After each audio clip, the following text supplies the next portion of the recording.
Hi అండి. ఇవాళ నేను కాకరకాయ పొడి చేశాను. ప్రాసెస్ చూద్దాము. కాకరకాయలు ముందే కడుక్కొని కొంచెం ఆరబెట్టుకోండి తడిపోయేంత వరకి. తర్వాత కట్ చేసుకొని ఒక పెద్ద గిన్నెలోకి తీసుకొని ఉప్పు, పసుపేసి నాననివ్వండి. చేదు ఎక్కువ ఉంటే కొంచెం నీరు కిందికొస్తది. తర్వాత పల్లీలు వేయించుకొని పక్కకు తీసి పెట్టుకోవాలి. తర్వాత ధనియాలు, జీలకర్ర, మెంతులు, మినప్పప్పు, శనగపప్పు కొంచెం వేగిన తర్వాత అందులోనే వెల్లుల్లిపాయలు అండ్ కరివేపాకు కూడా వేయించుకొని మిక్సీ పట్టి పెట్టుకోవాలి. అందులోనే కొంచెం కారము, ఉప్పు కూడా మిక్సీ పట్టి పెట్టుకోండి. ఎండుమిరపకాయలను వేయించి పెట్టుకోవచ్చు. నేను కారప్పొడే వేసి మిక్సీ పట్టేసుకొని పెట్టుకున్నాను. ఇంతకుముందు మనం తీసి పెట్టిన కాకరకాయలు ఇప్పుడు నూనె కొంచెం వేడైన తర్వాత అందులో వేయించుకోవాలి. నూనె కొంచెం ఎక్కువే వేసుకోవాలండి.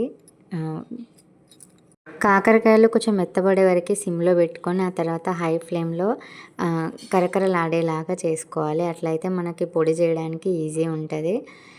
తర్వాత ప్లేట్లో తీసేసుకొని అవి చల్లారిన తర్వాత ఫస్ట్ మనం మిక్సీ పట్టుకున్నాం కదా, ఆ పొడి ఇందులో వేసుకొని మనం కొంచెం రెండు మంచిగా కలిపిన తర్వాత బాక్స్లో తీసి పెట్టుకోవాలండి.